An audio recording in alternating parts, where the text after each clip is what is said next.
Hello then, I hope you are doing well. This is a quick guide on how to complete the Lightblade Grandmaster Nightfall. I will first show you our loadouts, followed by the strategies. Timestamps are in the description below. This Grandmaster contains barriers and unstops. There are arc and solar shields within the GM with a threat being arc. Counterfeit is also active within the GM, so be careful of fake ammo boxes and exotic engrams as they will explode when you get close to them. At the time of recording, the searches were void and stasis. This could be different for you depending if you do the GM on the week it comes out or later on for your Conqueror title, so always double check what the surges are and match your subclasses and weapons to them. Now moving on to loadouts, we had a Warlock running Song of Flame combined with Getaway Artist for creating Arc Souls. The Hunter ran Deadfall for clearing ads along with Orpheus Rigs to create Orbs of Power.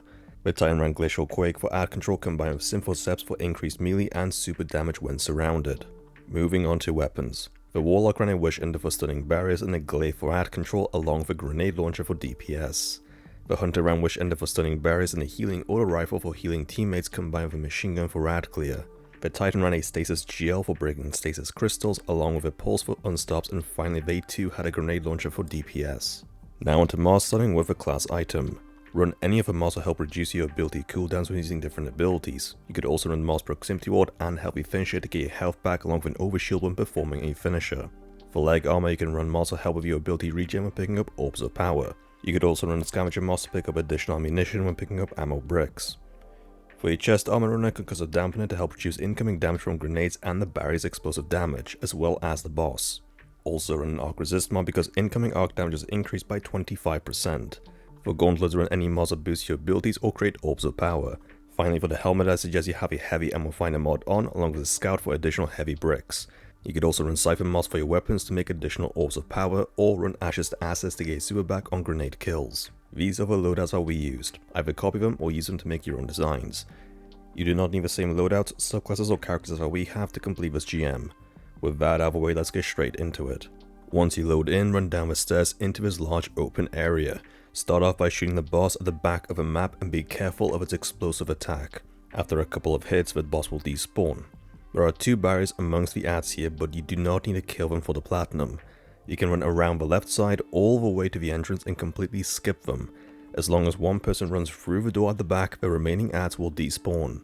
Up next, you have the first room, and if you don't do it correctly, you can be facing multiple Lightbearers at the same time. So this is the strat to help control the spawns.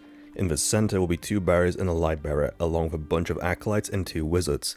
Kill the wizards by the entrance first, and then use the high ground to focus on the barriers in the middle of the room, but try not to kill too many acolytes. If too many of them die, a Lightbearer will spawn right next to you. Kill the two barriers first that may either be in the middle or on the ledges. You can use the stairs on the left and right to get different angles on the barriers and try to focus them together to kill them quickly. After killing both barriers, focus on the Lightbearer next and be careful of his void grenades. Not only will they suppress you out of your super, but they can also one-shot you. Remember to finish the Lightbearer go so it doesn't respawn. Once done, kill some acolytes and get ready for the Lightbearer to spawn on top side by the entrance of the hallway. With it will also come a wave of thrall that will spawn in the middle, so focus on that and the Lightbearer.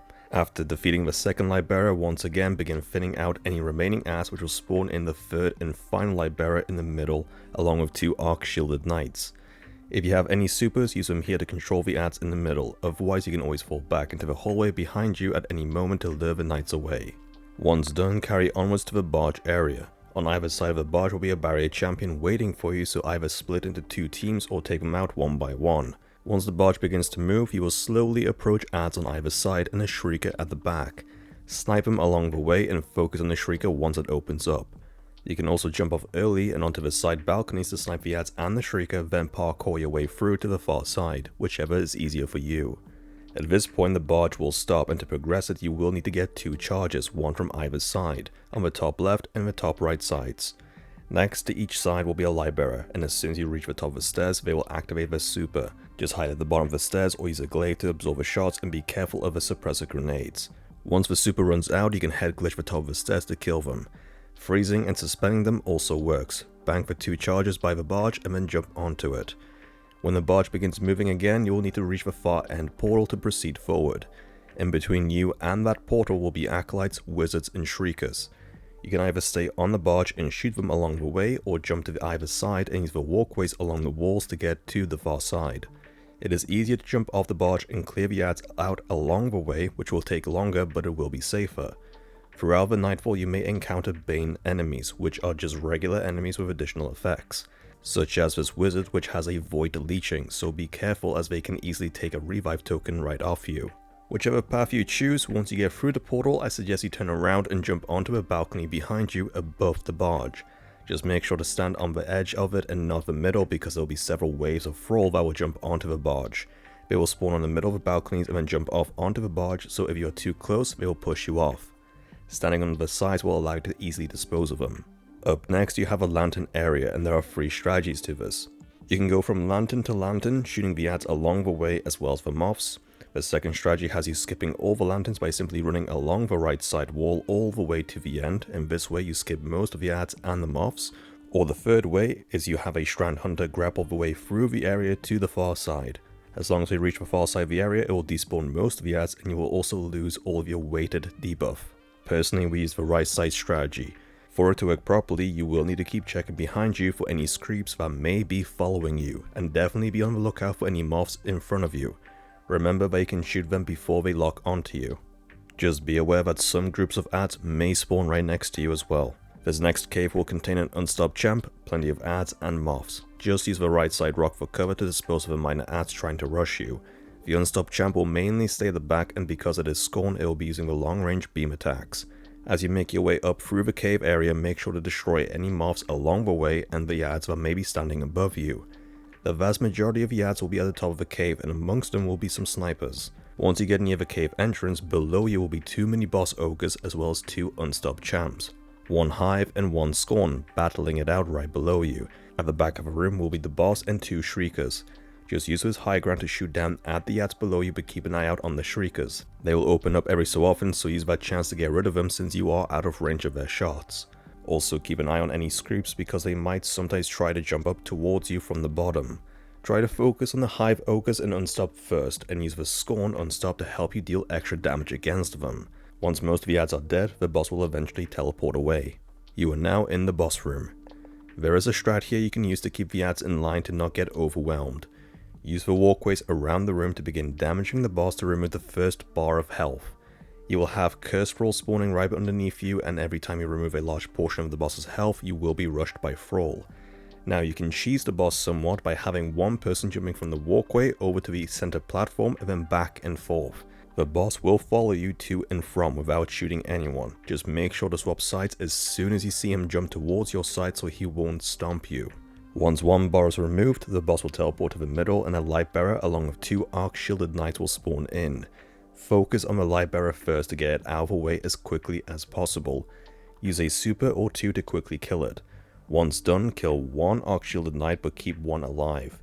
When they die, the 2 barriers will spawn right after, so it is safer to kill the Lightbearer and 1 knight whilst keeping the second alive to collect orbs and ammo. There will be a lot of orbs being generated in the middle of the room, so definitely use them to recharge your supers. Once you are ready, kill the last knight and focus on one of the barriers together, using your supers to get rid of it ASAP. This will make one side of the room much safer than the other side, and it will give you a place to reorganize yourselves. From here, one person distracts the boss who will be chasing you, whilst the other 2 work together to dispose of the last barrier. When both barriers are dead, you can go back to damaging the boss until you lower him down to exactly half of his health, at which point another 2 barriers will spawn in. Again, focus on one together to get rid of it within its spawn, and then one person distracts the boss whilst the other 2 get rid of the last barrier. From here you can go back to lowering his health until the boss reaches the last bar. A final Lightbearer along with 2 arc-shielded knights will spawn in. It doesn't matter which order you kill them in, and you no longer need to keep him alive. Focus on the Lightbearer first to get rid of it and use your supers, then focus on the knights. Go back to damaging the boss and use this time to collect your supers and any remaining ammo that you can see. When the boss reaches the halfway point of his last health bar, the final 2 barrier champions will spawn in, so again, kill one together within its spawn, then one person distracts the boss whilst the other 2 focus on the champ. When they die, just throw everything you have left at the boss to kill it because nothing else will be spawning in. And there you have it, that is how you complete the Lightblade Nightfall on Grandmaster difficulty. If you have found the guide to be helpful, then please like, share and post a comment. Don't forget to subscribe for more Destiny 2 guides. Thank you for watching, and I'll see you next time.